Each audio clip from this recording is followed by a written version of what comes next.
Ladies and gentlemen, welcome back to the conference proceedings.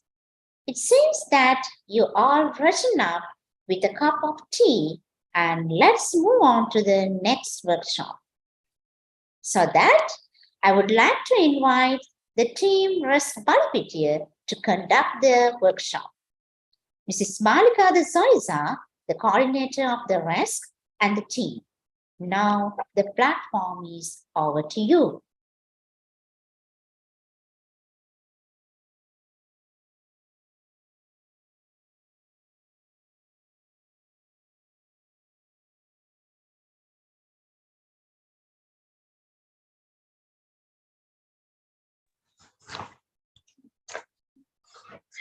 Good morning, everybody.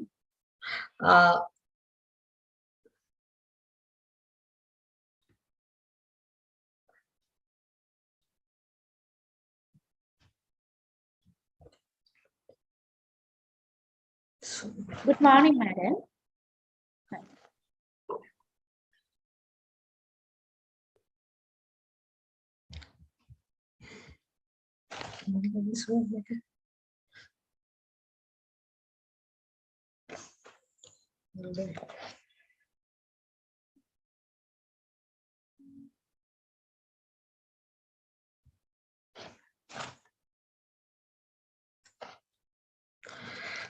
We are sorry for the inconvenience caused.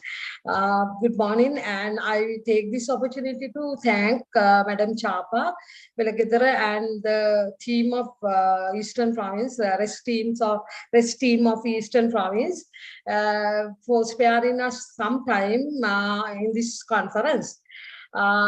Today, our topic is now we thought of getting a practical one.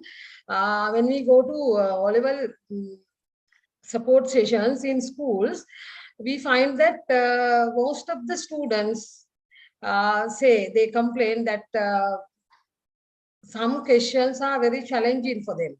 So we thought of selecting one of them.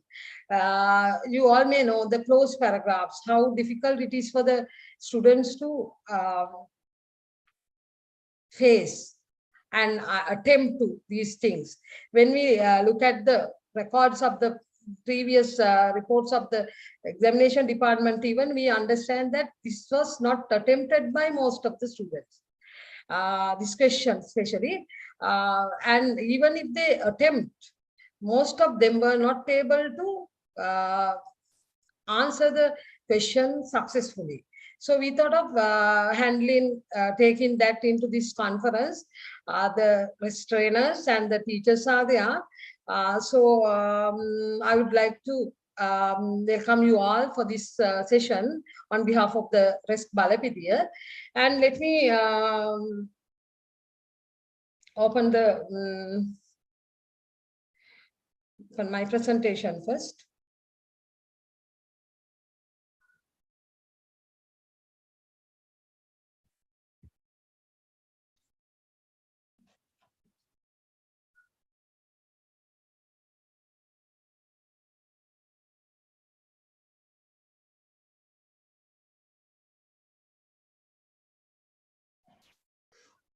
Right. Can you see the screen?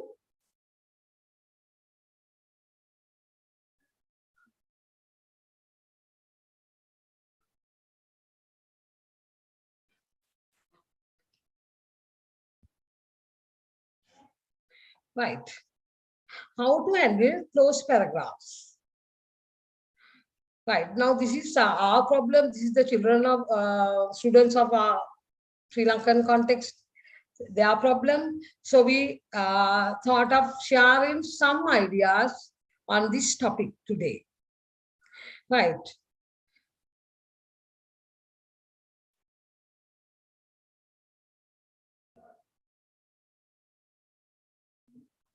First of all, let's see.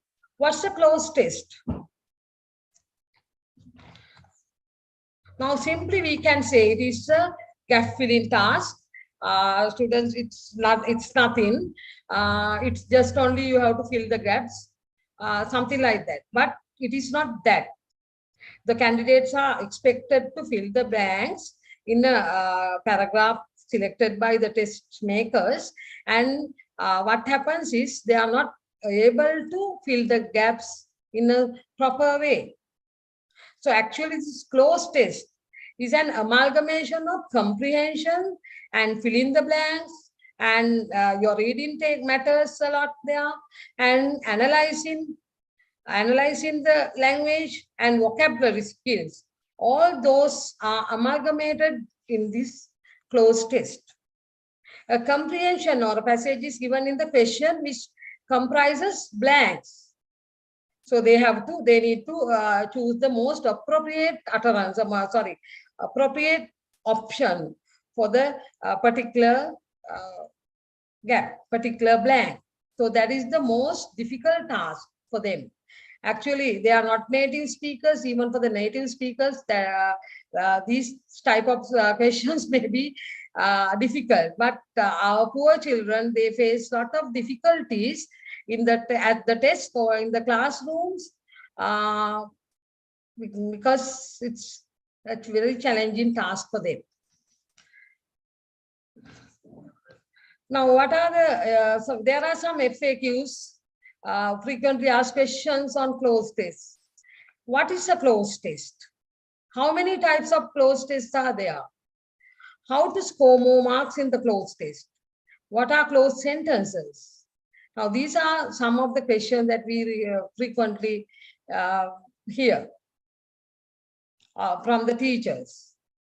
Actually speaking, now we know the answer for the first one, what's a closed test, and how many types of closed tests are there? There are many, but mostly there are two, mainly there are two. One thing that they have to, there are the paragraph with blanks and a bank of words are given. So out of that, in the bank, there are suitable words.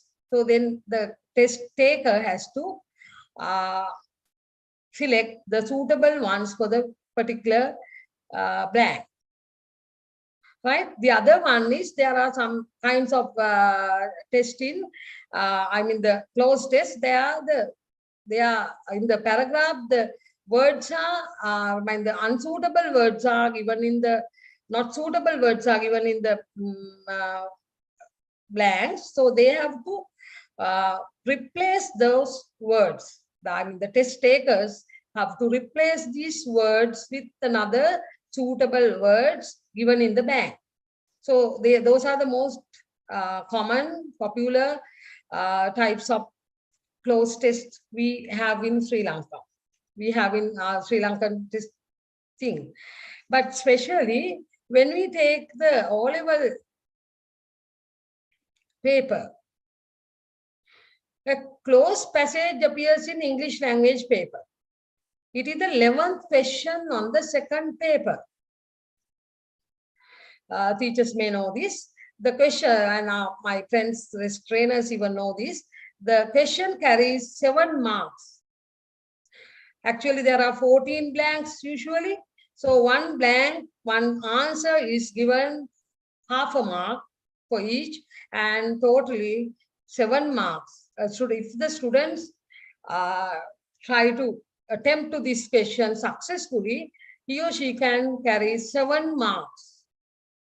So that is something out of the 100 marks. So there's something for us to think about as teachers. How can we guide our students? How can we take our students to that destination? Right? Most of the students always grumble that the question consumes time. And they say, if we try to attempt to this question, it takes time. And so then they won't be able to finish other questions as well. So that is their fear. So as a result, what happens is that they never attempt to this question. When they see this question, they quickly go to the next one, thinking that this is the most difficult question. So we'll have to eradicate this fear actually in the classroom. Our poor children in a Sri Lankan context with poor language competencies, and if they are not trained well by the teachers, actually this is a challenging question. This means you lack practice in answering closed passages. Now, this student's reaction says, and it shows us that it is the lack of practice in answering closed passages in the classroom. I'm not telling that teachers are not trying. Teachers may try, but it is not it is not now. They say that they discuss the papers before they go to the exam. But what I have seen is that they just discuss it and they give the answer. They don't, they take the answers, elicit the answers from the best students, and they give it to the others, and others also think this is the answer, but they don't know how they have got that answer. So it is our duty to teach them and train them how to get the particular answers from the given context. So this is the difficult thing. Actually, this is something that we teachers can't do. There are a lot of things before handling these activities. There are a lot of things that the students should know.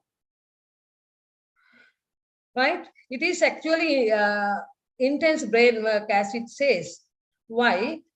Because once you attempt, if you don't have a proper knowledge, what a verb means, what a noun means, or how to use adjectives, adverbs, adverbials, adjectival phrases, if they don't know the noun phrases, if they don't know the prepositional phrases, it may be very difficult. But you can't do all these in one day or within short time. This takes time. In a classroom, actually, this takes time. It is not an overnight process, actually. We have to think, we have to plan our work accordingly. If you are given and if you happen to teach in an O-level class, prior to this, you have to plan for this, especially for this question. I also feel it is the most difficult question in the question paper, because the other question is the 16th question. That is also students say, if you don't want, you just give it up. And there are so many other questions that you can attempt, because it is, you need the you need your productive skill writing for the 16th question. But this is merely a reading skill. But it's very easy to improve in students if you take good, good paths, if you take good activities, good practice in the classroom. It requires knowledge of vocabulary, grammar and related techniques. This is the most important thing. That is, you can't give the knowledge of vocabulary, grammar, and other knowledge of word classes, all those things in one time. But if you teach them some techniques, how to deal these questions at the exam, right? Those techniques are very important, because we are not giving a fish for them. We teach them how to fish when they are hungry, right? When they want to when they want to fill the gap, when they face a test, they know whatever the paragraph is given, they know how to do it, because they know the techniques.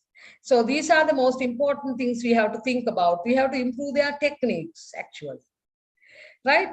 And the other thing we need is the patience, which most of us don't have and don't practice especially when we tackle these, when we face the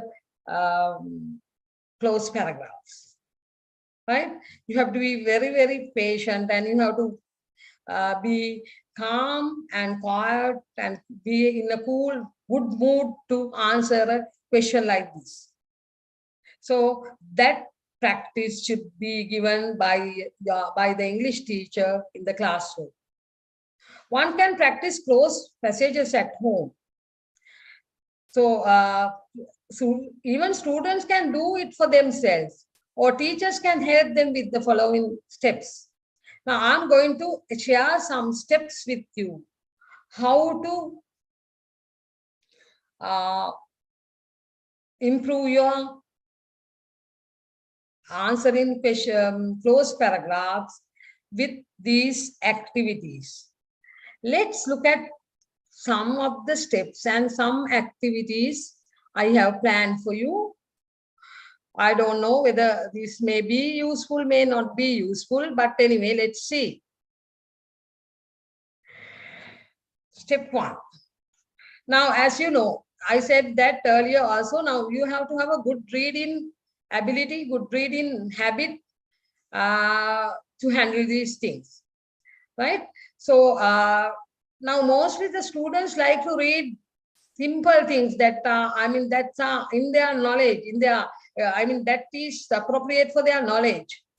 So if you if the students don't find the paragraph or maybe any reading text, if it is not appropriate for their level, appropriate for their knowledge, they will not read it. So for this thing, this is a difficult task. So for this thing, I think when you may select a paragraph, you have to select a short stories first. There are fables, there are some folk stories, Sri Lankan folk stories with animals, where the animals take place, animals are the characters there. So things like that, very short, very simple stories you can take for this at first. So that is, before, at the very beginning of the year. So make sure that the passages are appealing to your students or to you, right? So write it in on a paper. Now take a story and you can write it on a paper, or you can, nowadays we have photocopies, you can just photocopy that particular story, right? So read the passage several times until you get some idea of the theme. This is very important, theme, and you have to read the topic and understand the story well. If you don't, there may be some word that you don't know. So in that case, you can use even a dictionary for this thing. If you find new words at this stage, you are expected, it's all right for you to use the dictionary. Your students may use the dictionary, but at the exam, we know that they are not allowed that. But at this step, we are training them. This is the practical knowledge that we are providing them. So for that, I think they can even use the dictionary if they don't find, if they don't know the meanings of some words. Right. This it's step 3 now.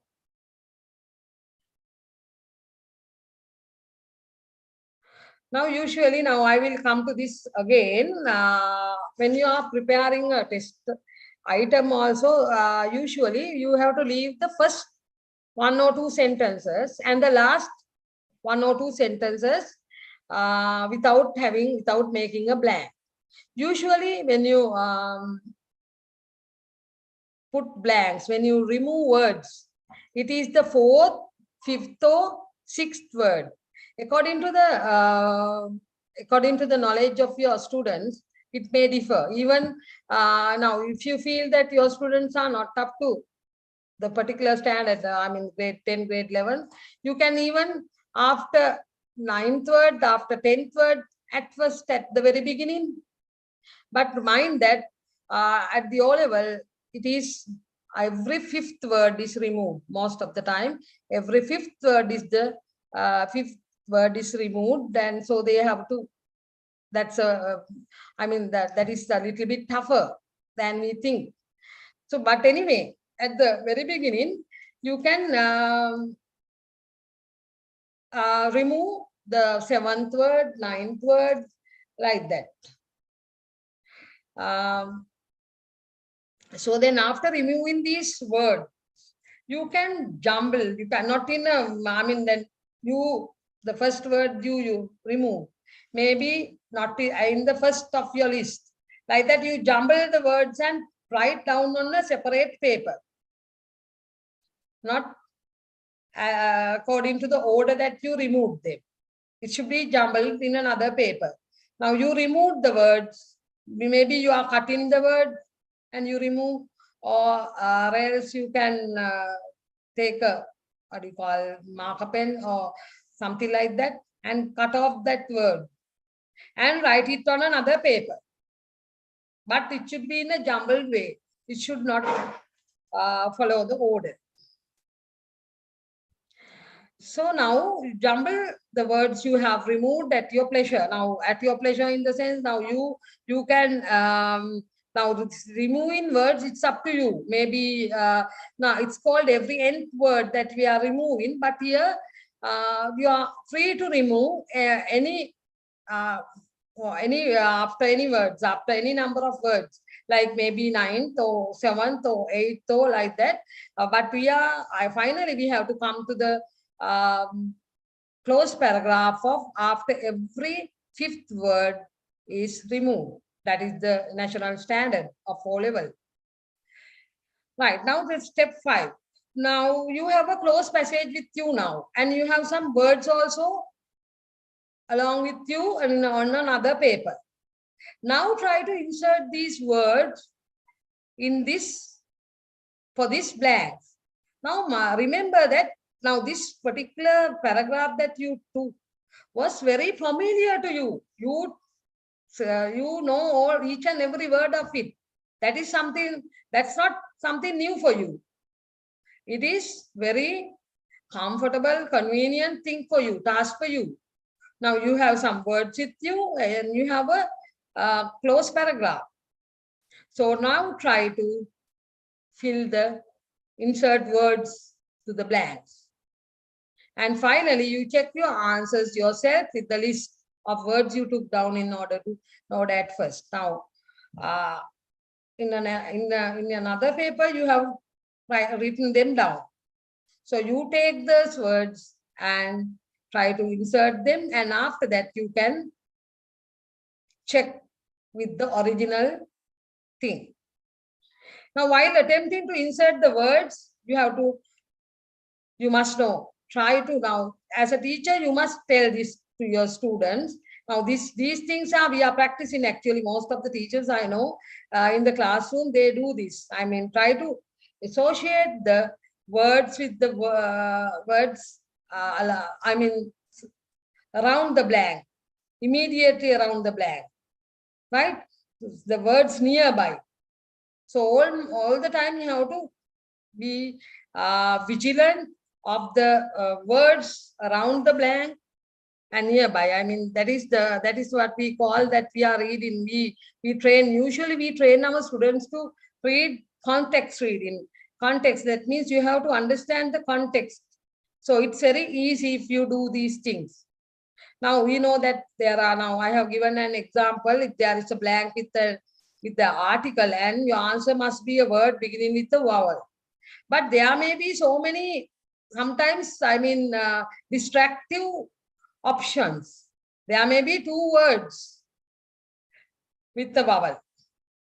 But anyway, if they, then you have to, again, you have to go to the context and understand which is more appropriate. That is how you have to handle these questions. Let's see how. Now I have given a story. This is called The Sun and the Wind. This is a famous story, right? How sun and wind were in an argument. So then both were very stronger than the other, and like that it goes. Now I'll give you 2 minutes for you to make a close paragraph on this first paragraph. Take this first paragraph up to caught on. So then you make a close paragraph, omitting, leave the first sentence. Don't take the first sentence. Omitting from the other second sentence, you omit every sixth word. And see, I'll give you 2 minutes for this.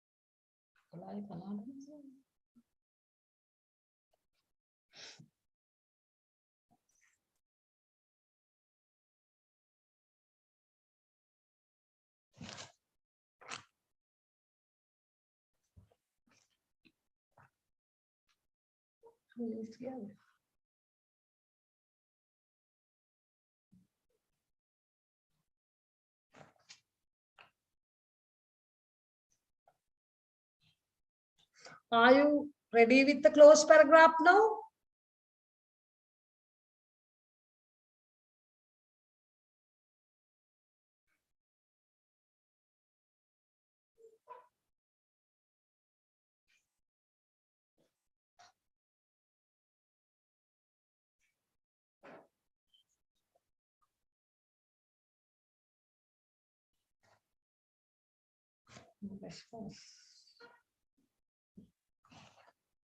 Are you ready?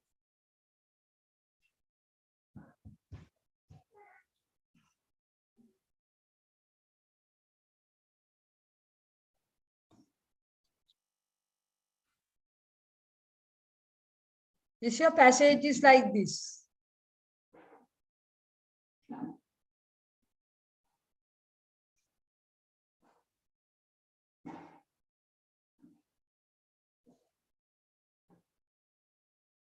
So now you have removed every sixth word of the story. Now you have a word list like this also. Right? Word list like this also.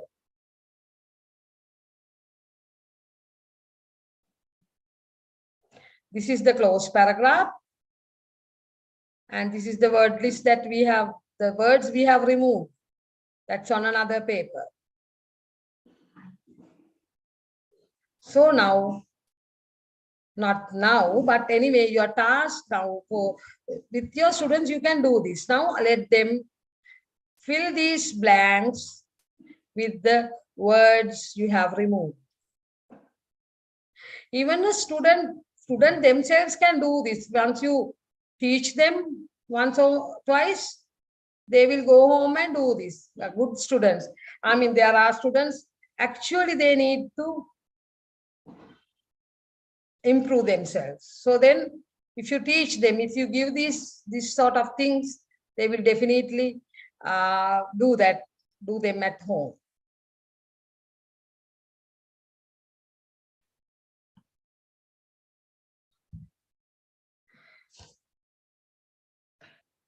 This is another story.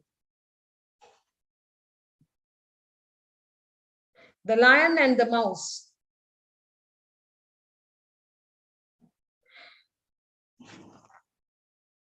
So this story, all your students may know actually. Only some words are different, but the story is the same thing. So this also you can use as a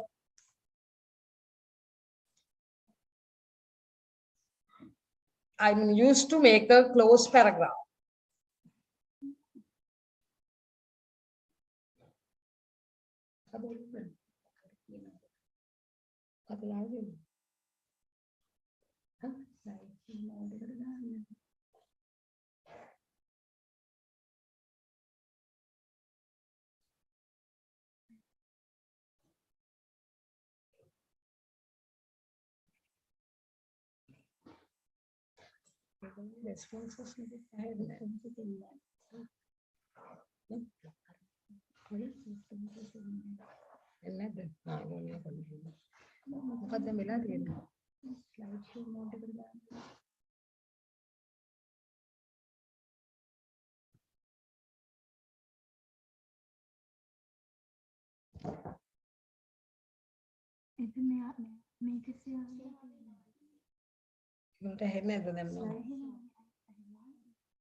No problem, no problem.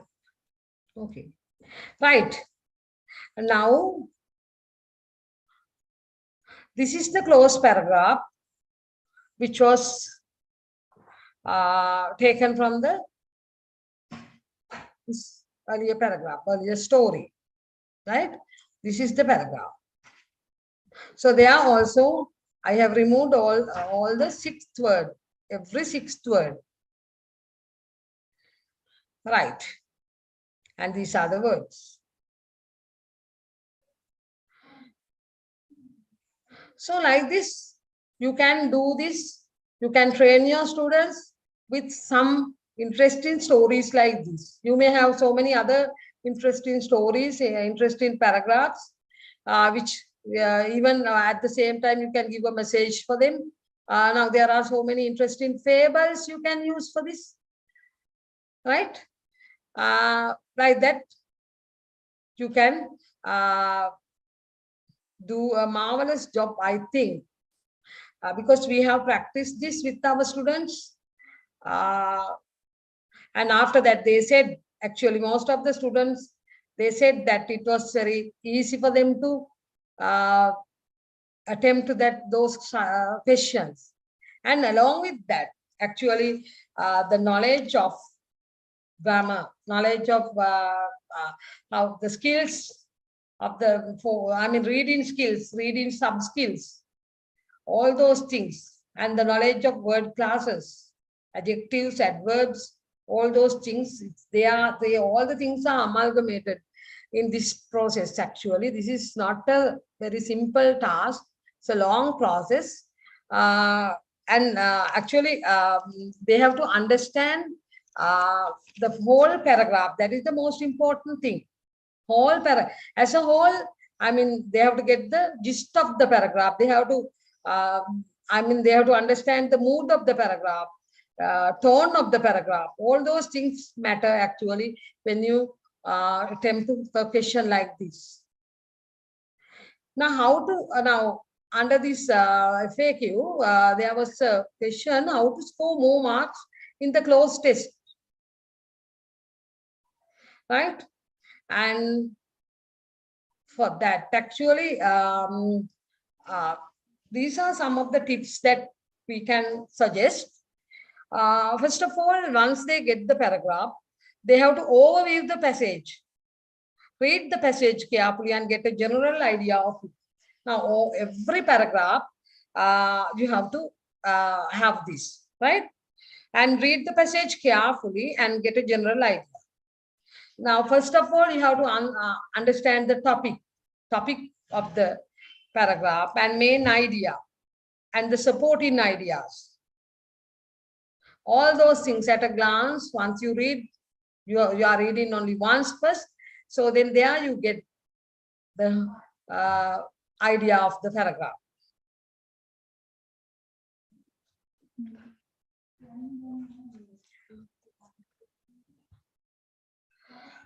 Then look for contextually correct options. Sometimes options provided may seem similar in meaning. Sometimes even you may have faced this situation. Some words are similar in meaning. So you are thinking of whether to put this or that. So this situation is, now closed tests are tough. This situation makes it tougher. So look for an option most appropriate. So then, now if there are two things together, then you have to think about the other words surrounding. You have to go to the context now. In the context, you may feel now this word may be more appropriate than the other one. Like that, you have to have the contextual meaning of the paragraph. And there are some occasions that we do this eliminate option.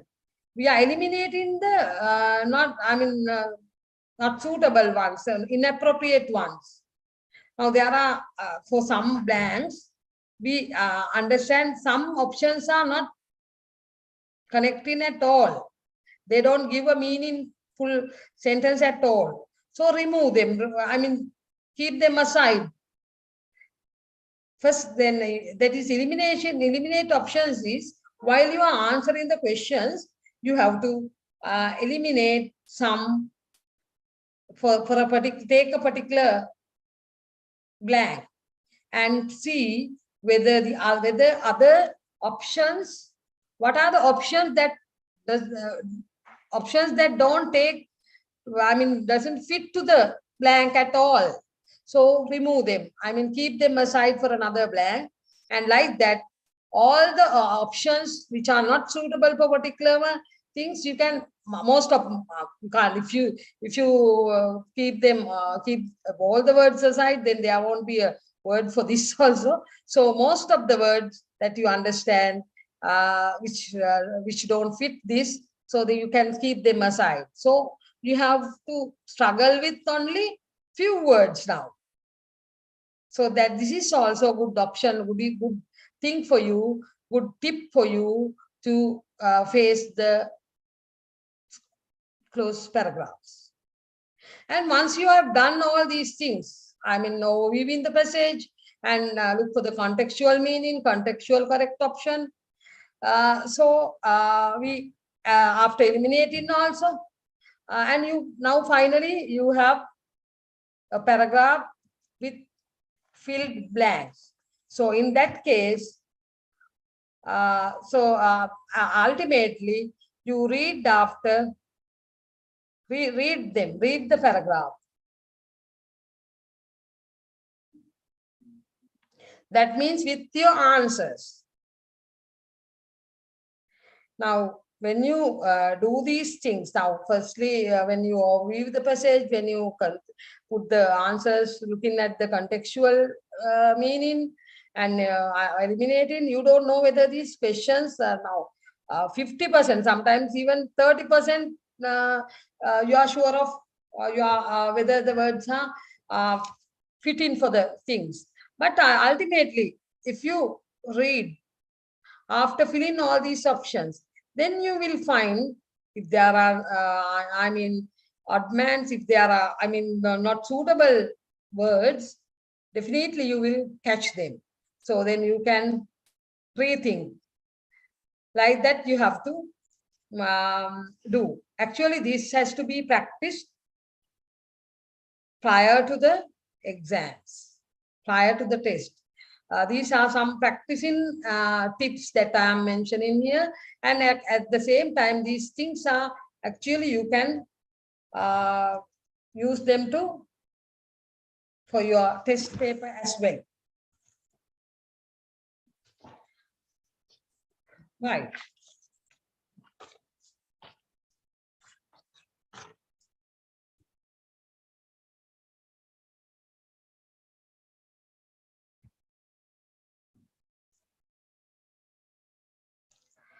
So in everything we have advantages, we have disadvantages.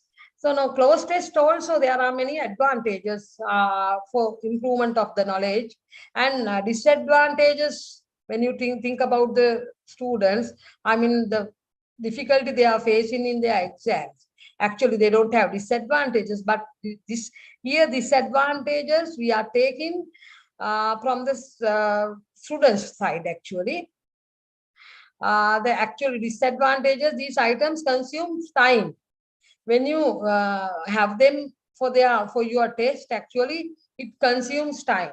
So that means you won't be able to finish other questions. So sometimes there may be other simple questions are there.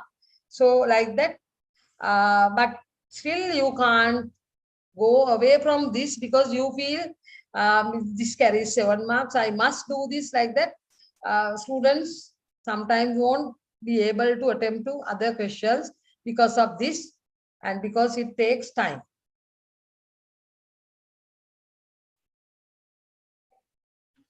And there are challenging items for most of the students, as some words in some passages may require knowledge of vocabulary, grammar, and related techniques. Not only some words, most of the words. 90% of the words that should come into the blanks, that should fit into these gaps, require knowledge of vocabulary, grammar, and you need techniques also, that you are practicing techniques. The techniques that you are practicing in your classroom, at home, while you are attempting to these questions. So students may demotivate when they can't put the proper words in proper places. So then what happens is it affects the whole test, whole paper. So lack of proper knowledge and techniques used in the classroom.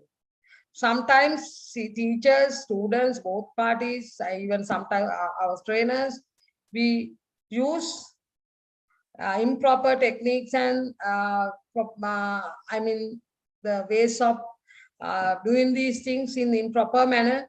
So that will affect the students. So we don't know the exact method sometimes. We all the time we find methods, we find our own ways, but sometimes they may be not very appropriate. So then we'll have to think, and we'll have to do hard work in as teachers as well as the trainers to give something for our students. And there are advantages also. Now, actually, these questions are very objective because they have only one gap carries only particular answer, one gap. So these things, these questions maintain the objectivity. So the teachers also can correct them. I mean, when it comes to evaluate these questions, so it's very easy for the children, teachers especially, and then objectivity is maintained in these questions.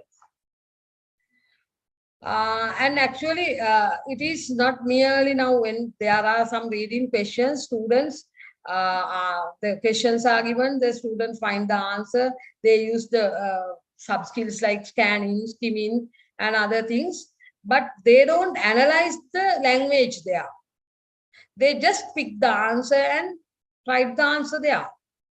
That is how the reading questions are meant for them. But in this question, if you teach them properly, if you use the proper methodology, they will learn to analyze the language. That is good for their future studies as well. They learn to predict and verify a word meaning of familiar or unfamiliar words that have new meanings by searching for clues in nearby words. So actually they learn to use the contextual meanings. They learn to get the contextual, contextual words in the correct context. What is the next word would be? What sort of a next word would be? Will there be a word, verb, or a noun or an adjective? Sometimes after, we teach them after a verb, after can, there should be a verb form, the V1 of the verb, the base form of the verb. And after the there should be and there should be a noun. Like that we teach them. So all these things actually, little by little, they tend to analyze the language.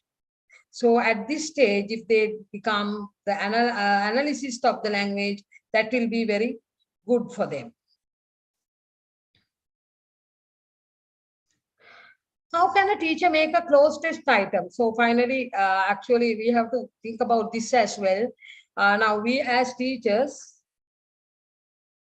um, we have to, most of the times we have to make test, we have to be test makers sometimes. So as a test maker, how can we make a closed test item? The first step is given as select the self-contained passage of a length for the grade level of the students being assessed. Now, once you select the same passage, you have to think about the test takers actually, and the level of them, and the grade of the students, and the length of the paragraph. All those things we have to take into consideration. And then you have to select materials that can be easily read. Actually, it is good if the material is, I mean, if it has a, I mean, once you look at the paragraph, you tend to feel, I mean, you feel like reading the paragraph. So you have to select a paragraph like that. Then, first of all, you have to leave the first and last sentences and all punctual intact. I mean, you can't erase, you can't remove anything from the first and last sentences, and you can't take these punctuation marks also, you can't remove. Those things should be there. You know that sometimes at the end of a blank, there is a full stop. So that gives, or sometimes after a full stop, there's a blank. So that gives the students to understand, now after this full stop, my word should have a capital letter. At the exam, if the student has not written that word with a capital letter, usually the student will be penalized for that. So we have to, you can't, I mean, remove any punctuation marks. So you have to leave the first sentence and the last sentence in the paragraph that you have taken without removing any words. Now carefully select the word for omission using a word count formula. That means word count formula means according to the test that you are going to do, you have to understand what should be the standard I have to maintain. Should I remove fifth word or sixth word or the eighth word, like that? You have to omit the words.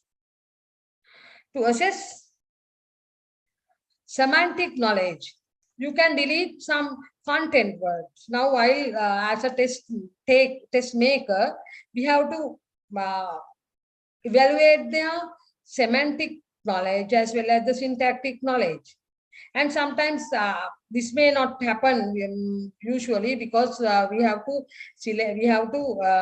remove the sixth and fifth word. Before we select in the paragraph, you have to think about this, whether you are going to assess their syntactic knowledge and or semantic knowledge, or both, like that. Sometimes nowadays I have seen some teachers have removed all prepositions also, and like that. Now we have tests like that as well. That is not a closed test actually. Now in the closed test, both of these knowledges have to be tested. Right? Now the semantic knowledge, for an example, nouns, verbs, adjectives, and adverbs. The prepositions take the syntactic knowledge, prepositions, conjunctions, and auxiliary words, like those are called the structure words as well. So both are into, I mean, like 50-50, or anyway, semantic knowledge should be the content words. I think it should be in a high percentage.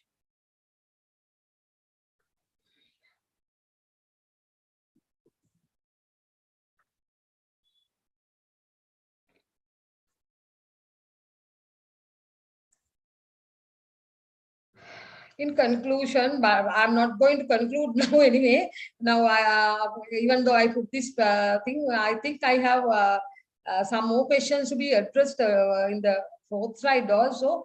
But now let's go to this and come to the, though it is mentioned as conclusion, it is not the conclusion. I think you have, there are some, there's some more minutes for you to ask questions or whatever. And based on the advantages and disadvantages we discussed above.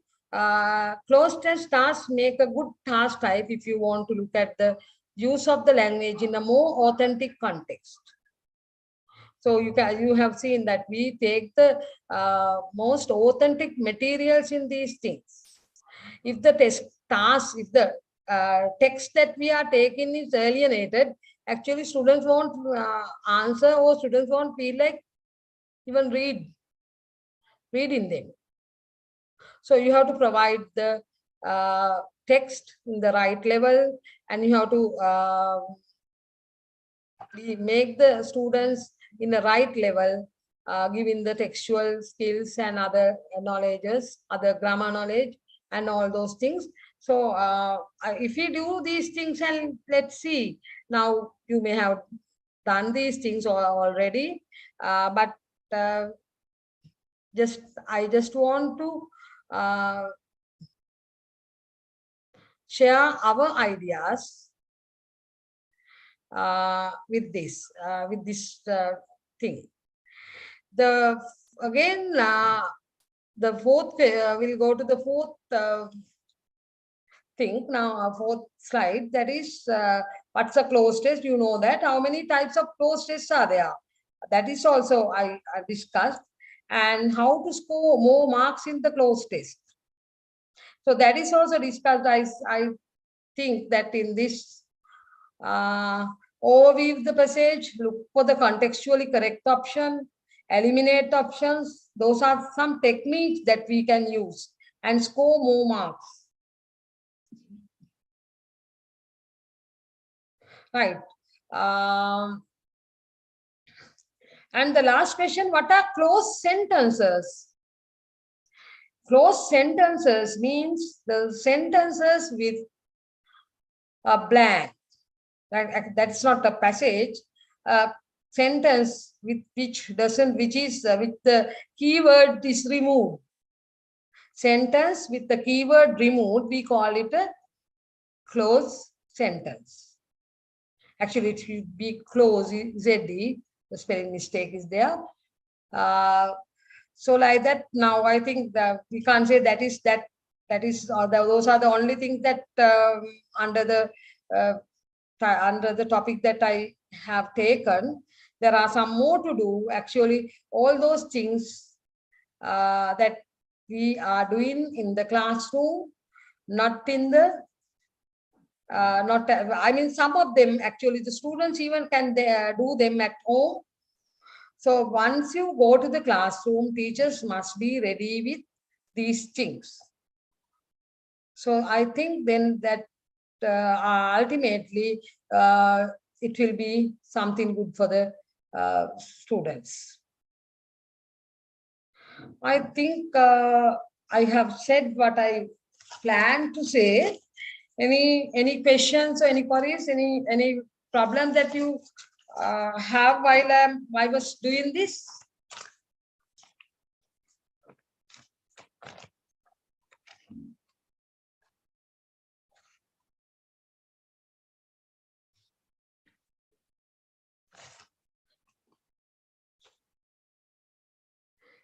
Sureni, I think you are asking a question. I can't hear it. Your mic.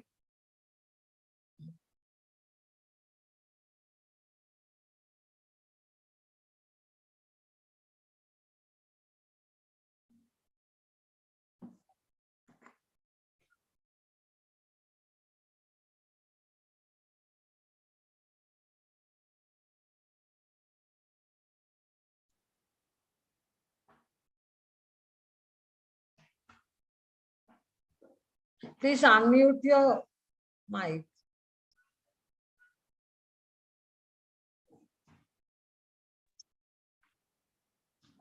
Okay, right. Thank you, RESC Balapiti and especially Malika.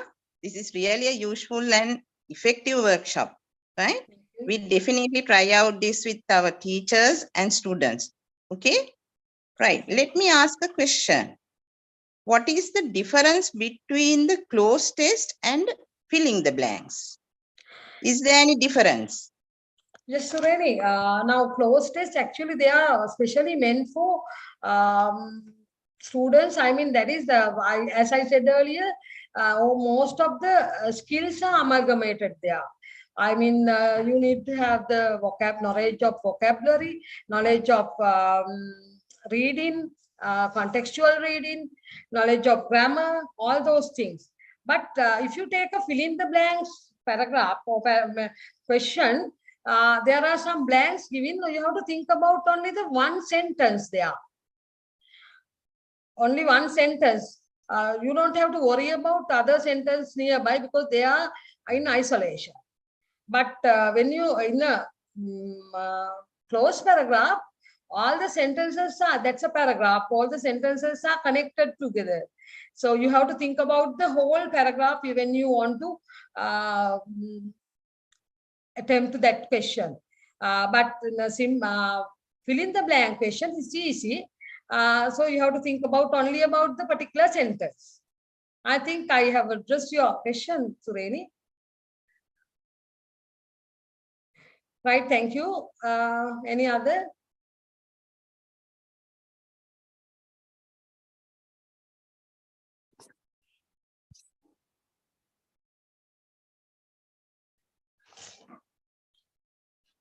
Thank you so much, the team RESC Balapitiya, for the wonderful and fruitful workshop conducted at the virtual conference.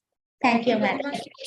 Thank you very much. And I take this opportunity to thank once again to the organizing committee and the NIE staff, and especially Madam Chapa. Thank you very much. Let's move on to a special session of the day. I cordially invite Mr. E.J. Leslie, the coordinator, RESC Jaffna, to introduce the speaker of the session. Over to you, sir.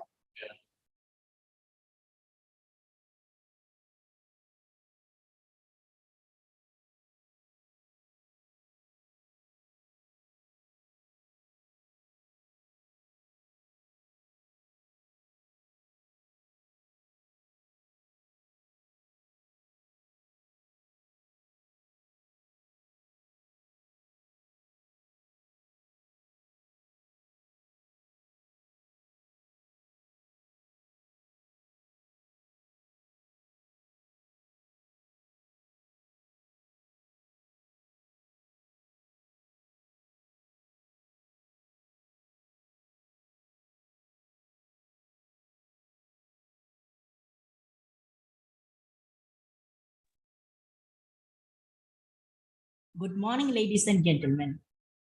It's a great pleasure for me to introduce our special speaker, Mr. Venniyasingam Peranthaman, who is going to present us a special speech on the learner autonomy through automatizing L2 reading skills at the 24th National RESC Conference and the 9th National Language Assessment of the year 2022.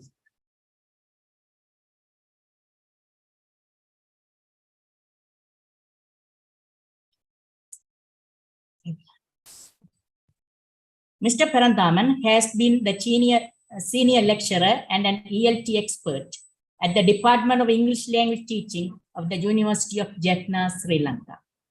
He holds more than 35 years of experience in teaching English to speakers of other languages from primary to graduate and postgraduate levels. He was graduated from the University of Jaffna, Sri Lanka, and completed his master's in linguistics from the University of Kelaniya. He also successfully completed his MA in TESOL from the Postgraduate Institute of Education, Navala Nugegoda, Sri Lanka. He has a keen interest on cognitive, metacognitive, and neuroimaging models contributing to the ELT field. Our speaker has great depth of experience in this field and has written a number of books, including A Definition and Concept of Language and A Pedagogical Approach to Descriptive Linguistics. His MPhil in linguistics is also connected to cognitive and metacognitive skills. He also wrote books for students, such as a study package for GC advanced level English literature students and guidelines to Anita Desai's The Village by the Sea. His current books are based on automatizing L2 academic reading skills of the undergraduate students. The speaker has participated as a resource person in various meetings and webinars, sharing his professional experience in identifying solutions to TESOL-related activities in Sri Lanka. Currently, he is reading for PhD in teaching English as a second language at Postgraduate Institute of Education, Nugegoda, on emotional intelligence and second language academic competence in the context of English for academic purposes. Ladies and gentlemen, please welcome Mr. Parantham. May I invite you, sir, to address on this virtual platform.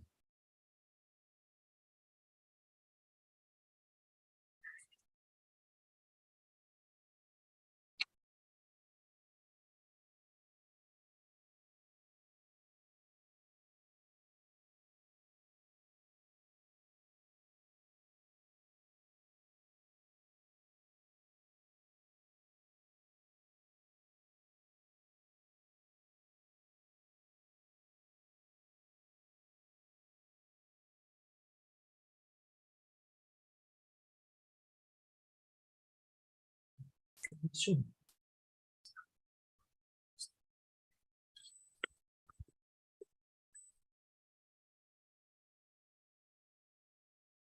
Thank you very much, Leslie, the RESC coordinator of the Northern Province or Department of Education, Jaffna Zone, for introducing me with some latest contributions and my participations in the field of teaching English as a second language. I would like to thank him for it. And before moving to my presentation, I'm waiting for my slides. Hello? Hello? Am I audible? Hello? We can hear you. Okay, so then I would like to see my slides. Okay. I would like to see my slides on the screen, please. Please.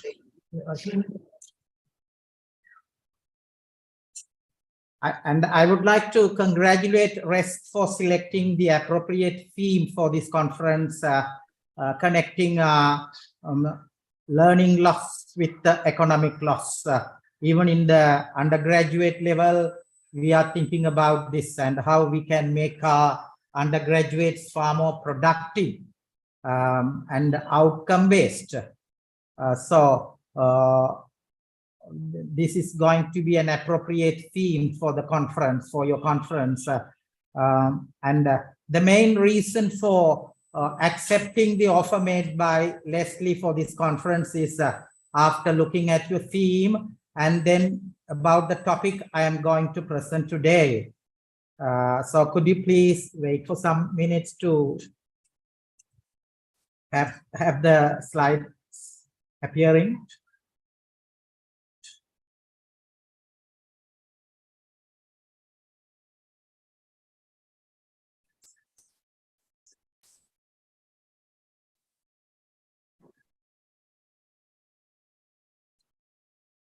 Sir, you can share the screen now. Yeah.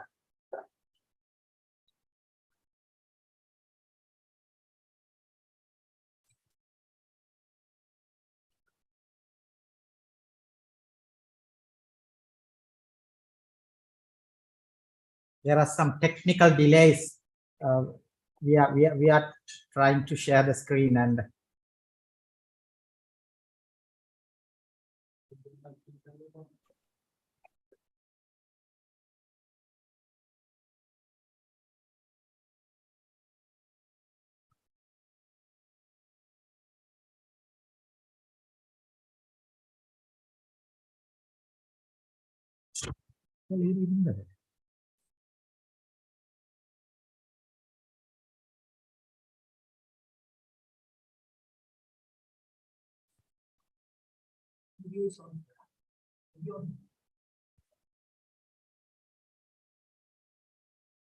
what's the problem with this?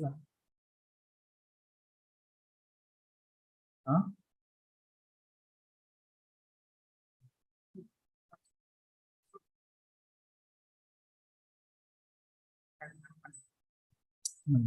Laptop மாத்தினாதான்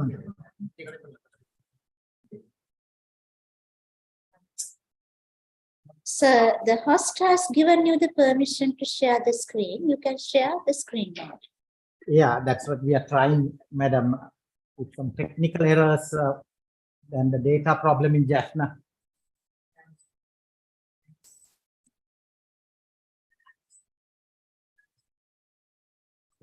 You want? Pen drive here.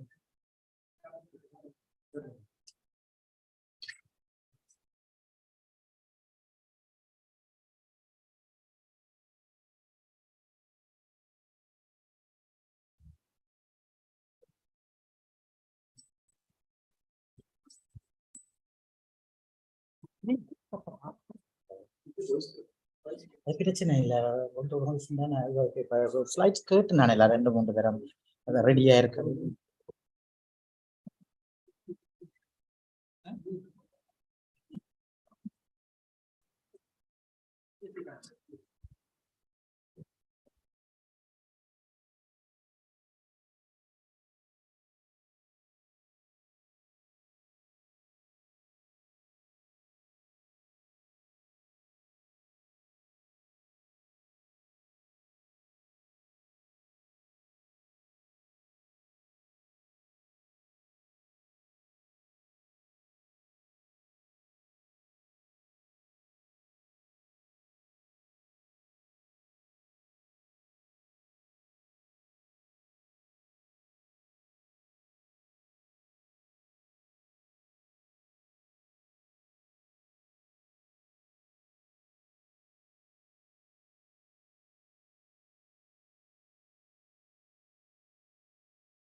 Kami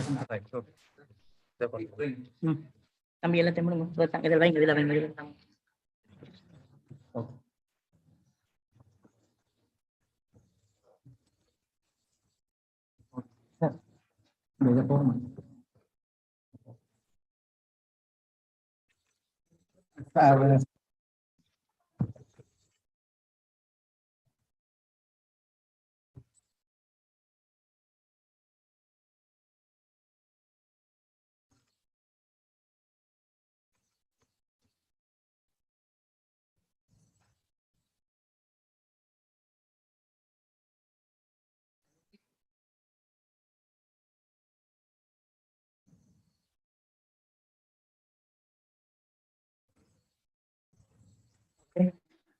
Hello? Hello? Hello?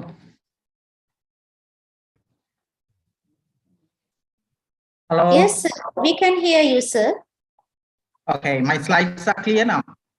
Yes, we can see the slides clearly. Okay, thank you very much. Sorry for the delay. Right, now today I'm going to present the topic learner autonomy through automatizing L2 reading skills. Having two constructs here. First, I'm going to discuss about what learner autonomy is, and then I will connect this learner autonomy into reading skills through activating or automatizing the processing part of reading, L2 reading, how we can make our learners autonomous. So there are some words used in the psycholinguist or metacognitive linguistic studies: autonomy, autonomous, automatization, automatizing. These are some of the words nowadays we use to talk about the way how we can make our learners autonomous to perform with the language. Because even in the undergraduate level or the tertiary level or secondary, pre or post or even primary, this problem seems to be an important one to discuss about. First, I will discuss about what is learner autonomy. There are various subconstructs to speak about learning conditions of our learners or ESL learners, because everybody's target is automatizing the learners. Everybody's target, teachers or lecturers or professors or whoever it may be. Our main target is to make our L2 learners autonomous through various methods, through various techniques, strategies we employ, or particularly in the field of teaching English as a second language. We all have tried with a lot of methodological techniques, a lot of strategies, a lot of language acquisition theories. We have been trying, and sometimes we are successful, sometimes we are not successful. Certain matters seems to be challenging, and we become tired even in rural contexts. Even with the undergraduates, we have so many problems. So how are we going to make our learners automatized in linguistic skills rather? That this will make the learners autonomous. Once their language skills are automatized, they will have their collaborative learning. They will be able to make use of this learning. They will be able to make use of their linguistic competence and skill competence to achieve some other targets in their educational paths or in their academic life. And also the critical thinking is very important to make themselves autonomous. So this is what I'm going to emphasize here. In Sri Lanka, there has been a huge problem of making our learners autonomous. You are talking about the failures rate in general English or even in the university level or in the ordinary level? What is the real problem? We are making remedies after remedies. It has been ages. We have tried this. So what is the real problem? Why do these learners fail in English paper, in the OL or in the general English? The main problem here, most of the learners fail to reach a particular zone where they can operate with the language. Some of them are able to because they are automatized, they are fluent. But most of the learners, more than 60 or 70% of the learners representing all the living conditions in Sri Lanka, they fail to reach a particular level because of their learner autonomy, because of their lack of learner autonomy. International studies say that there is a strong correlation between learner autonomy and teacher autonomy. So what about the teachers? Whether the teachers are autonomous, we have to think about it first. Because as RESC and other training centers, whether College of Education or universities or training colleges, educators have to think about these matters. The teachers or the pupil teachers or the kind of teachers we produce, whether they are autonomous with the language. This has to be questioned because there is a very strong relationship between teacher autonomy and learner autonomy. So certain agencies have to play a vital role in making the teachers autonomous first. Then only in schools, these teachers can contribute in their maximum level to make the learners autonomous. Otherwise, the learners will have the same habit. They will, because our study, I will show the results. You may be amazed.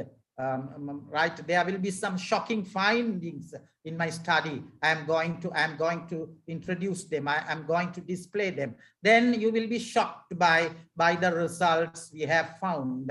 So if you want to make your learner self-regularized, self-organized, and then only these learners will contribute to the economic development of the country, and they will be productive and they will be globally accepted.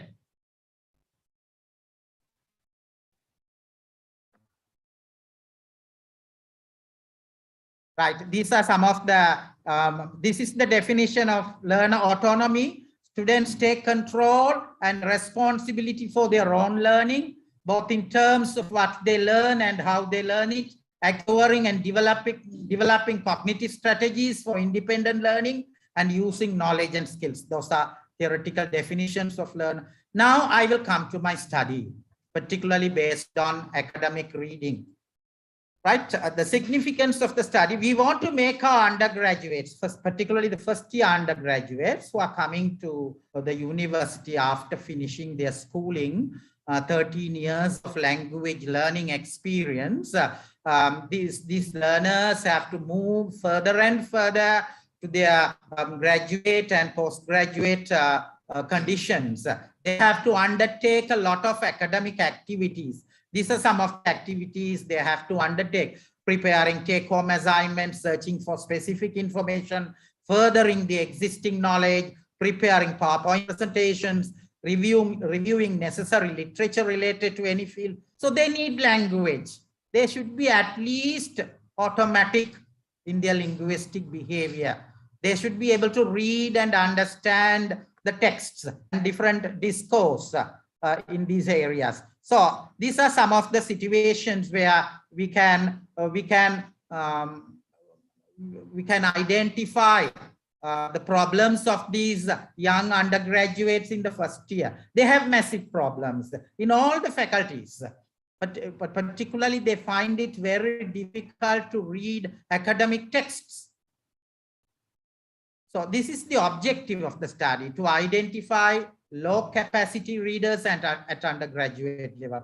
So this makes a lot of problem.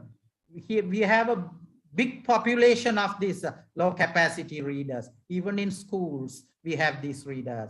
To separate our low capacity readers from the high capacity or automatized L2 reader, how are we going to separate them? What are we going to do with them? To investigate the causes which prevent low capacity readers from reaching automaticity in L2 academic reading, as well as in processing L2 academic discourse. Here I am using academic reading because in university, undergraduates are expected to take this processing capability for receiving much academic information in their graduation.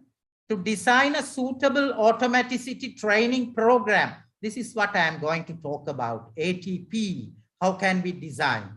To design a suitable automaticity training program to enhance the automaticity reading level of the low capacity or low automatized L2 readers. To investigate the impact of ATP on low capacity L2 readers. To recommend a workable training program to improve the text processing capabilities of undergraduates. To facilitate reconstructing the curriculum of teaching academic reading, particularly for the low capacity L2 readers at the undergraduate level. To ensure the necessity of an ATP, particularly in the undergraduate level, to enhance their comprehension monitoring skills, but this ATP can be felt among the school level students, the school students. It's very important. So these are some of the objectives. And there are two types of reading all of us consider. One is text-based reading. The readers rely on the texts. The beginners or the bottom-up readers, they are stuck up and they are really stimulated at the beginning by the linguistic issues, because most of our readers are like that. They are the text. They rely on the text, but they rely on the words, the sentences. So here, these are some of the areas these readers have to develop. They have to automatize. So the research findings say these are the areas, particularly by Grabby or Keika Koda. They have worked on these matters. These poor readers or low capacity L2 readers do not have the adequate automatization of these bottom-up skills, graphophonemic automatization, lexical or morphological automatization, morphosyntactic automatization, syntactic automatization, discourse automatization, semantic priming, semantic proposition formation, automatizing comprehension monitoring abilities. So these are the areas from bottom to top we have to move. We, as teachers, we are sure that we have as many students, even their graphophonemic automatization is very poor. That means many students are in our classes who find it very difficult to connect the graphemes of English with their internalized phonological system. My master's studies is based on this. This is what the international scholars say. Roding is a very important model to develop graphophonemic competence, R-A-U-D-I-N-G, roding. Roding means reading and auding, reading and listening. How do they manipulate this? Here the listening means every reader's internalized phonological system, or every reader's internalized articulatory system. Please consider this. Even in schools, particularly in rural backgrounds, students are unable to read. And this is becoming even for the first language. There are certain cases.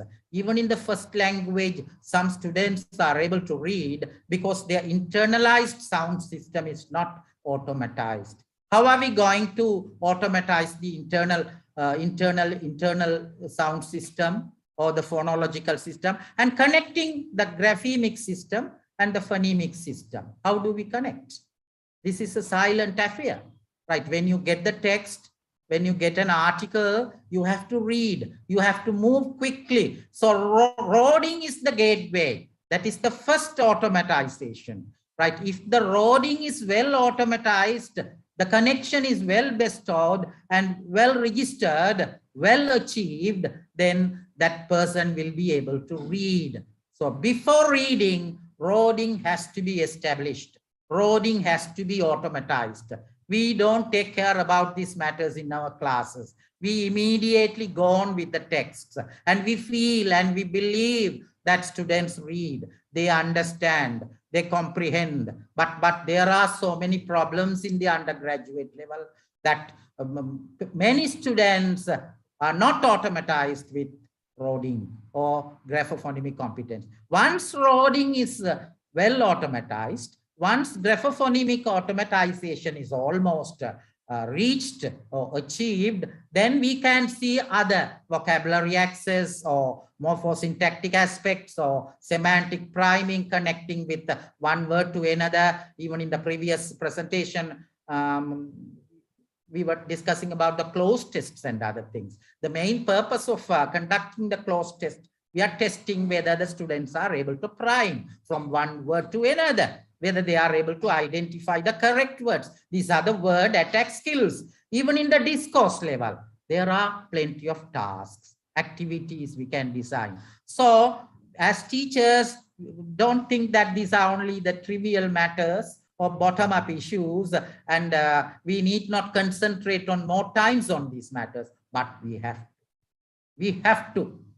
At the beginning, we have to separate the low capacity L2 readers, and this population is very high.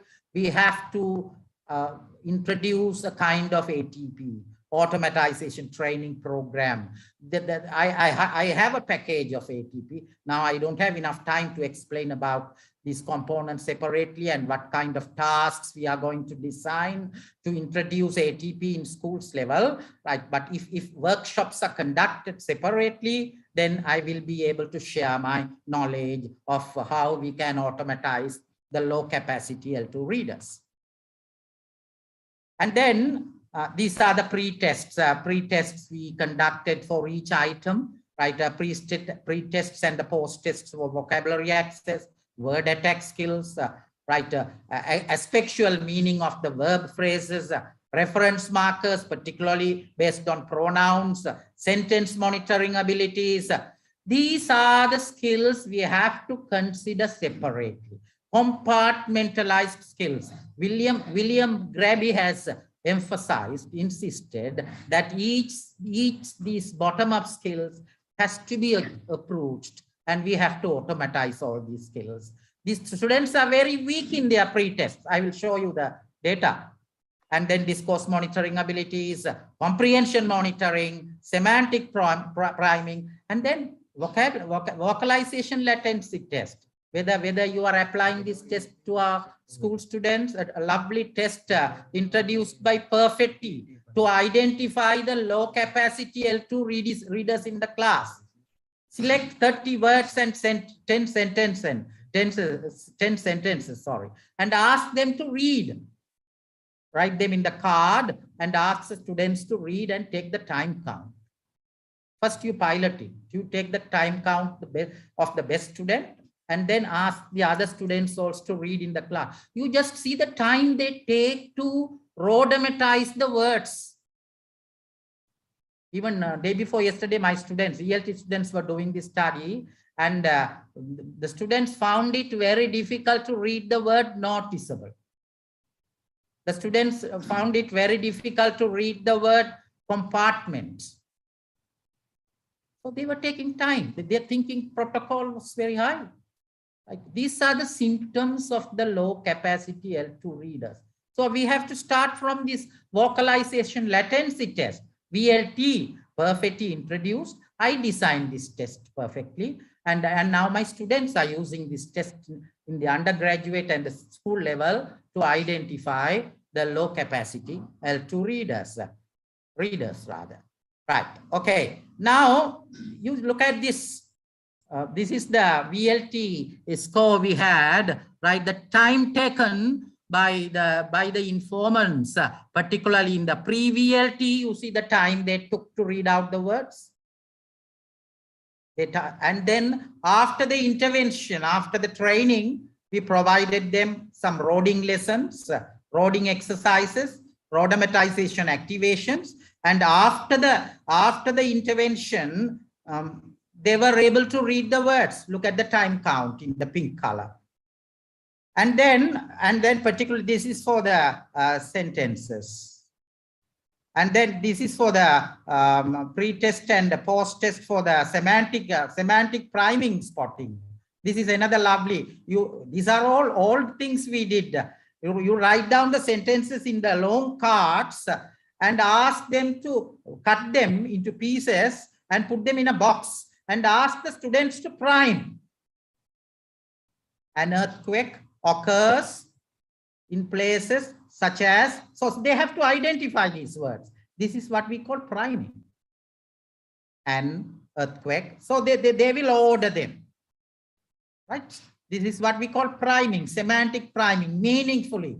They are thinking about the words, the auxiliary function, the subject-verb agreement. Every semantic mapping will come together to form a particular construct. So these are some of the, I can explain about these matters in the workshops. Right. These are some of the causes for poor automaticity, poor or impoverished L1 reading abilities, lack of motivation in L2 reading, particularly during primary and secondary education, poor text processing strategies resulted from unplanned instructional procedures or practices in schools and other educational institutions, no proper automaticity training program. This is my New Year gift to all the teachers. This is going to be my New Year gift because I'm very serious about this. This ATP has to be implemented. I am prepared to give a talk about this ATP and how we are going to, this is the service we are going to give to our learners. Something like blood donation or something like that. This is, we have to think about this. This is a new baby drawn from my study, and ATP has to be implemented in schools in various levels. Otherwise, we will have more and more low capacity population. And we may find it very difficult even in the university level to automatize these young graduates, undergraduates rather. So no proper automaticity. We give tasks, we teach, we allow them to do exercises without proper targets. And when they sit for the examination, even they don't know how to read and understand the question paper. So ATP is the beginning. It is the dose. It is the intervention we have to think about, right? And laziness, and these are some of the causes you see. Thus, most of them face problems in identifying words. Automatization in graphophonemic awareness or in rhodomatization. These are the words I introduced in Sri Lanka in my MA TESOL study. Even roding was the model I introduced for low capacity L2 readers. There's a book. There's a book I have written about what is roding. Even I can give a book to Leslie, and your RESC centers can get the copies of this. What is roding? What is roding? It will give you a picture of how you are going to automatize the learners at the beginning, particularly the readers at the beginning, low capacity readers at the beginning. So if you want, I can give enough copies to our coordinator, Northern Region coordinator. And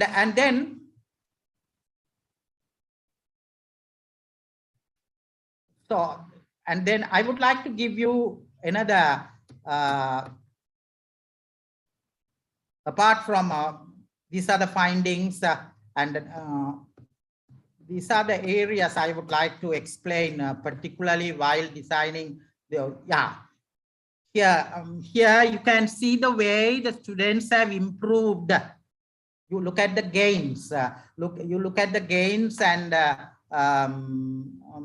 the way they have improved in all these vocabulary access, word attack skills, aspectual meaning, reference markers, sentence monitoring, discourse monitoring, comprehension monitoring.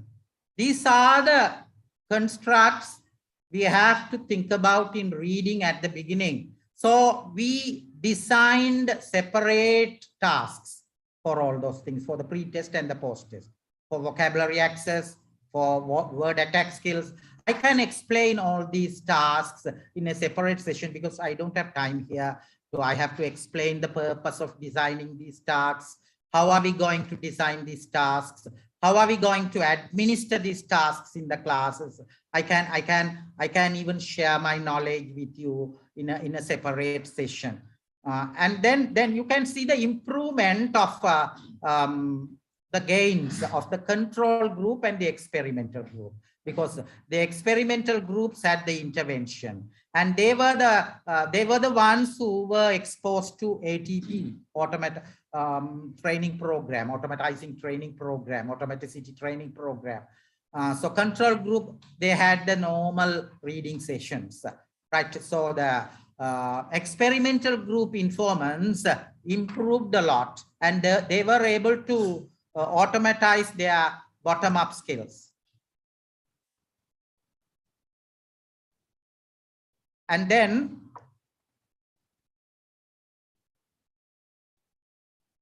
I would like to speak about the findings of, findings based on the feedback drawn from the structured question of the students. Most of the students, school teaching and other things, there are some problems students have informed, the students have discussed about. Right, this is the diagram you have to think about. The way automatization is reached. The way automatization is reached. How was automatization possible? Right. So this diagram is very important. This diagram is very important. Reading is understood as a complex combination of processes. So this is first. I got this diagram from William Graby's suggestions in his book Understanding Second Language Reading Research Material. So if you want to make your reader as a rapid processor or an automatic processor, what should you do as a teacher, as a lecturer? We have to think about it, because this is our task. We can't lose the learning conditions of the learners, because your theme is that you are going to contribute to the economic development. Our students are going to do a lot of research studies in technology or in agriculture or engineering. We have to make our readers far more rapid. Then only they can read a lot of research materials, a lot of literature. So from a linguistic process, how do we move to the ladder? How are we going to make our readers automatic processors? And this reaches to learner autonomy. This reaches to learner autonomy, a rapid or automatic process, an efficient process, a comprehending process, an interactive process, a strategic process, a flexible process, a purposeful process, an evaluative process, a learning process, and then only a linguistic process. So the bottom part is very important. Without this is the foundation. We as teachers, language teachers, we are expected to lay this foundation. We are expected to lay this foundation. A linguistic process. Here the grammar, language issue, language skills, all are here. We are going to automatize all those things. Huh? This one.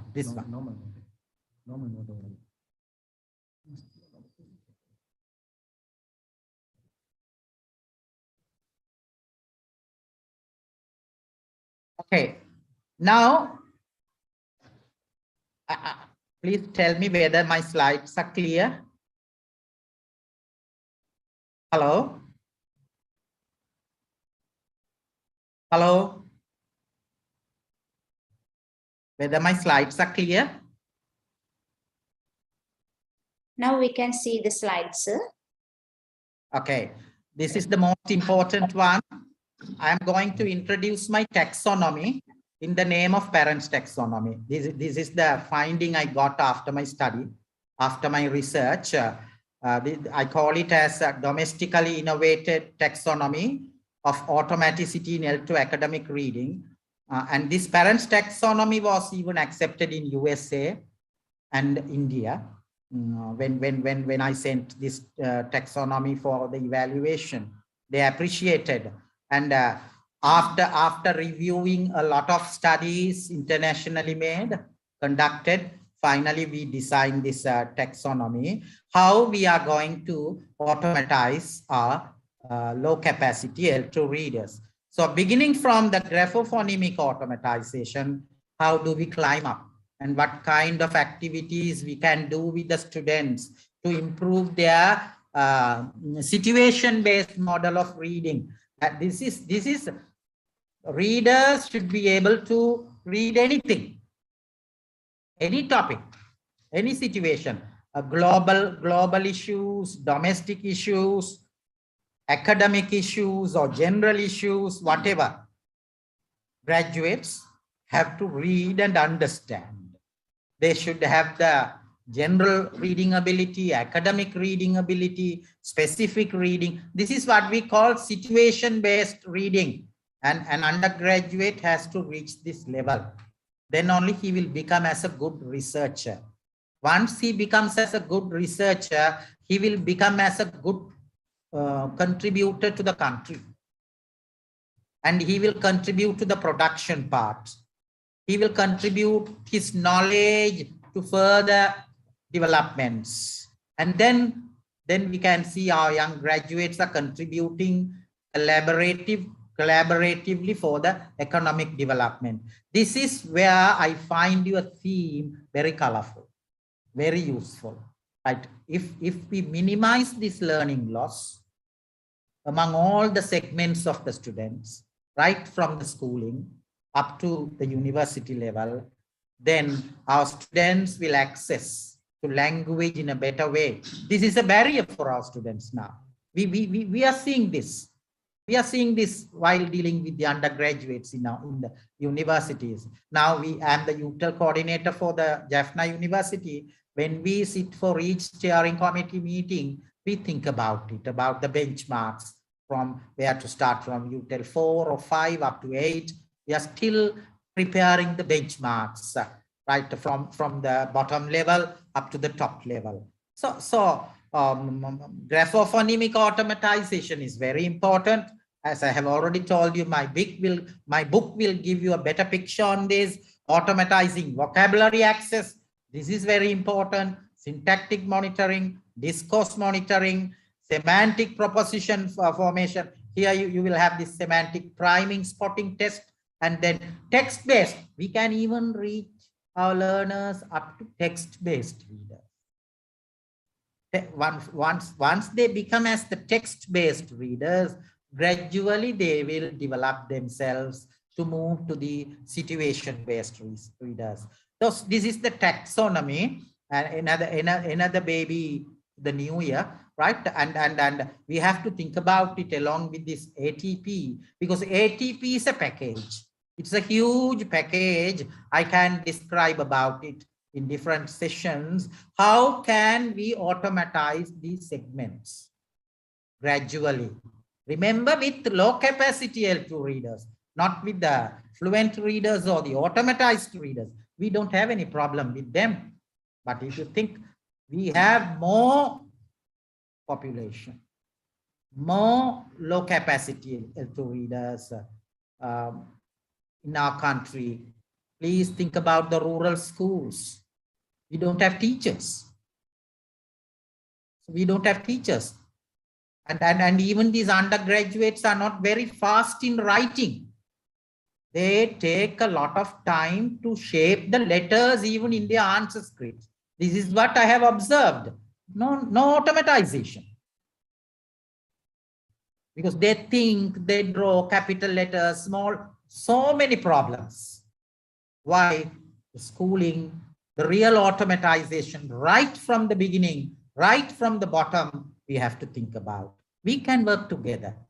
ELT practitioners, ELT lecturers in the universities, we have lovely ELT students. Now they are staying with me, right? My first year and the final year students.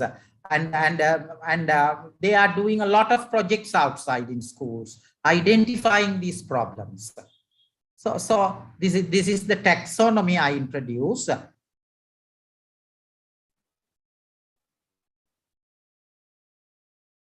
And then the recommendations. So these are very important. Recommendations after this study, the proposed automaticity training program and the innovated parents taxonomy are the two interrelated outcomes of the study. So these are the possible ways. I'm only at the beginning spoke about a problem, and now I'm giving the remedies. That is the research. That we can't always talk about the problems after problems. Always in conferences we talk about the problems. Hardly we find solution. Hardly we find solution. So I attempted here in this study, certain solutions are possible. Right. These are the recommendations, the proposed automaticity training program. Even though the findings of the study drawn from the undergraduate attached to University of Jaffna, the ATP and the taxonomy innovated are globally recognized, because globally recognized intellectuals have assessed this, and well supported by the strong theories and models reviewed in chapter 2. I'm not referring to my thesis. The undergraduates entering the state universities have immense difficulties in processing the academic texts in English. The taxonomy introduced here recommends for a tailored ATP. ATP has to be tailored ATP to be implemented among these low capacity L2 readers to automatize their text processing capability. The ATP has to be introduced at the initial stage of the graduation.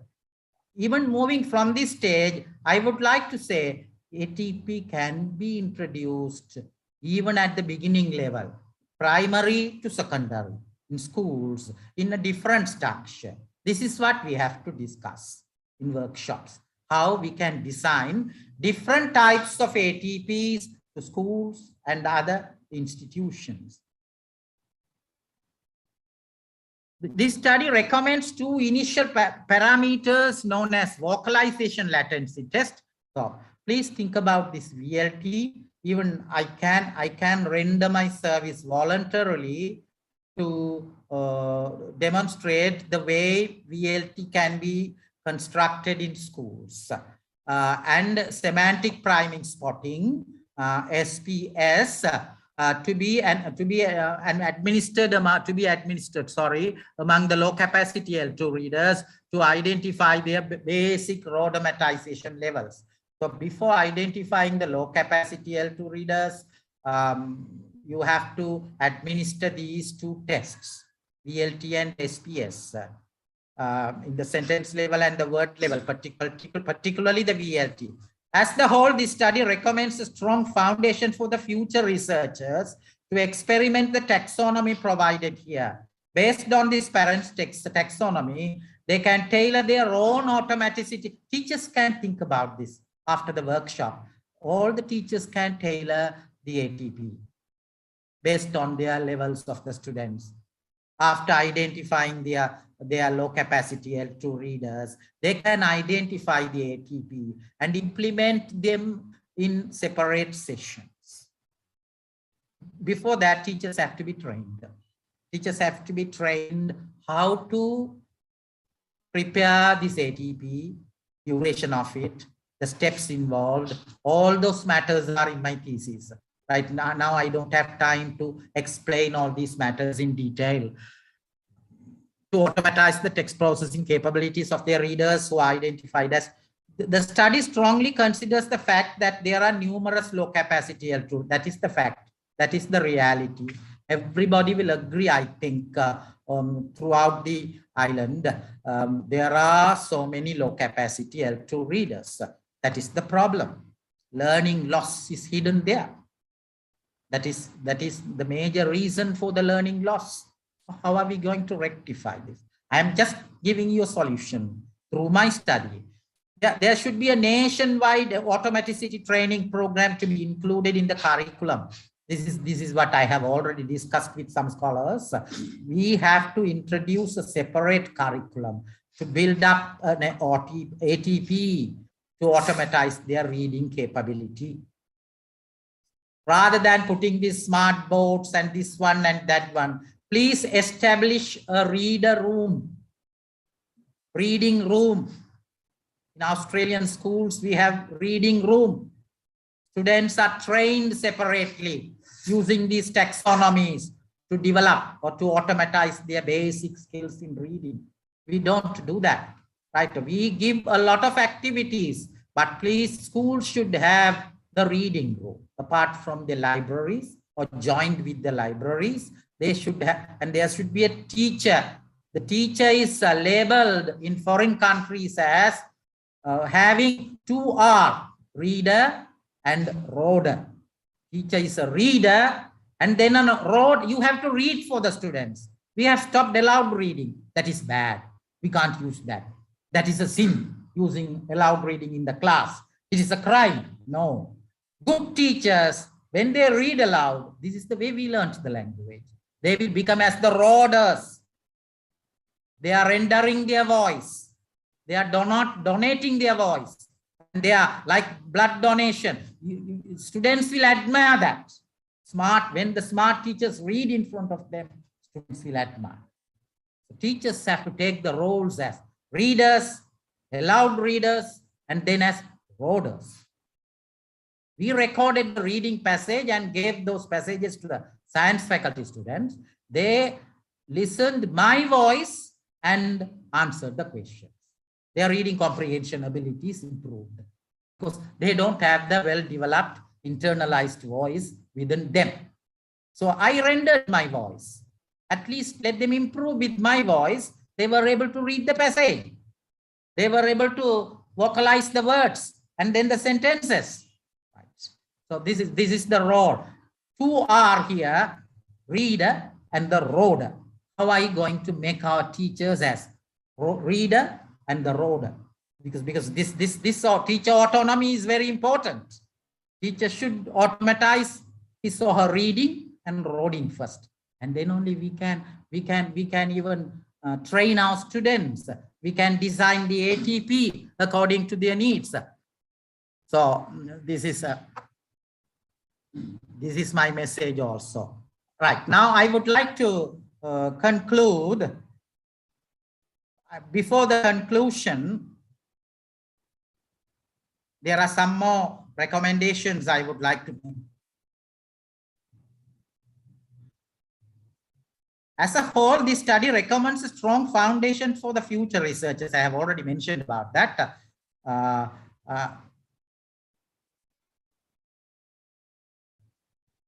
Right. So in my presentation here, I introduced the two constructs, particularly the learner autonomy. How are we going to make our learners autonomous in the 4 skills? I only took one skill, processing skill or the receptive skill. Because even through that is the first skill we have to improve, because through reading only we improve a lot of things. We become autonomous, we become confident, particularly the undergraduates, academic readers. They become confident when they read books, when they read online articles. So that's why I considered this skill, receptive skill or the processing skill, because processing ability can be automatized. Once processing ability is automatized, this is what we call AIPS, academic information processing skills, AIPS. That has to be automatized first, because you are going to receive, you are going to process as many information, academic information processing skills. Once this AIPS is automatized, learner will become autonomous, and this will lead to AIPS.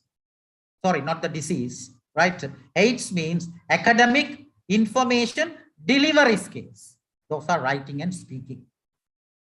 So if you want to automatize these 8 skills, academic information delivery skills, then it vastly depends on AIDS.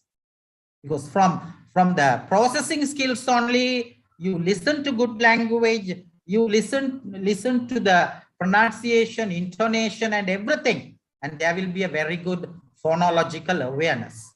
And through the graphic access, you come to know about the new vocabulary items, their meaning, the way sentences are constructed, because these sentences are written by some advanced writers previously. So you gradually come to know about the ways the sentences are constructed, and then the way they are coined, what are the cohesive devices, what are the priming conditions. So you come to know about so many matters through reading, through academic reading. So these are the 2 matters you have to consider. So while in my conclusion, I would like to recommend the essentiality of ATP. ATP should be there. We have to design about it. We have to design it. We have to think about it. Rest of the skills and their setbacks. And then we have to study different, we have to do different studies to deal with other skills. Loss of interest in delivery skills. This occurs because of the poor capability in AIDS. Loss of interest in delivery skills. Students are very silent. They are unable to speak. You see, the examination, OL examination, it is a delivery skill. They are writing. They are unable to deliver. Why? Their AIDS is very weak. They don't know how to read the instructions, paragraphs, questions. They have to read. AIDS is basic. So we all have to join together to think about how we can automatize this AIDS. Poor emotional control due to wastage of attentional energy. And this this is a very big research, attentional energy of the students. Right, you can see in the class, they are very tired and they focus their attentional energy to a particular area or a particular word. They don't know how to move the server. Like our computer at the beginning, right? We found it very difficult to move the data server, right? So stucking. What is the reason, right? So poor emotional control, right? Lack of self-dependency, fear in text processing abilities, lack of self-motivation due to poor automatization. I have already explained about the necessity of AIDS and AIDS. And don't forget, AIDS leads to AIDS. This is the message. So finally, I have 5 minutes more. This is what my operators indicated me. I hope my presentation may have given you some insights, very strong insights of how we are going to leap further and how are we going to fill certain gaps we have experienced and we have felt. As ELT specialists, we are here to help you, and even particularly in the northern province, we are here to help you. And even in our future workshops, we are ready to come and help. I always love the face-to-face sessions, the physical sessions, where I can see my participants, I can see my students even in the classes. Because my previous 37 years of experience, I had the face-to-face session. Right now I am becoming old and nearing to 60. Anyway, still I started as a teacher, uncertified teacher in 1987 with 750 as my salary. Right now I reached to one step to reach the professorship. Right, so the way I grew from a teacher, still I love that profession. The way I began when I was only 21, right? The way I began, and then the way I began my career in the training college, and the way I trained students like Leslie and others, they were my students, right? Now, I would like to congratulate the operators or the organizers of this RESC conference, particularly the two people, Mrs. Chapa Velagadara, Head of the Department of English, National Institute of Education, Maharagama, and then Dr. Darshana Samaravira, Deputy Director General, Languages, Humanities and Social Sciences, National Institute of Education, Maharagama, and also the operators sitting beside me and the RESC coordinators of Jaffna Education Zone and the listeners from various sectors. Thank you very much indeed.